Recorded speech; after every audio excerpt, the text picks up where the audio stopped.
So mister Saha, তো আপনারা দুই ভাই,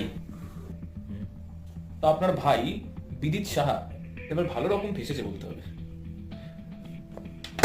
ওর বেঁচে বেরোনো মুশকিল আছে এবার। আপনি ঠিক আছেন তো? আপনাকে খুব টেন্স দেখাচ্ছে। না, আমি ঠিক আছে। এই নিন জল খান, আমার হাতে আবার বেশি সময় নেই। ও সময় দিয়ে মনে পড়লো, আমরা ক্রাইম সিন থেকে আপনার ভাই বিদিতের ঘড়িও পেয়েছি।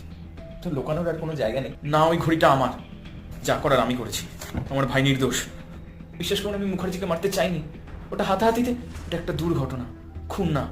সেসব পরের কথা। মারলেন কি দিয়ে? চাকু ছিল আমার হাতে। তো এখন চাকুটা কোথায়? মনে নেই। সত্যিটা বলুন। আমার বালিশের তলায়। মিস্টার মুখার্জির বিছানার তলায়। সরি ভাই, এরপর আর হবে না। আর যেন ভুল না হয়, এবার পুরো প্রপার চাই কিন্তু। তো আপনারা দুই ভাই, তাই তো?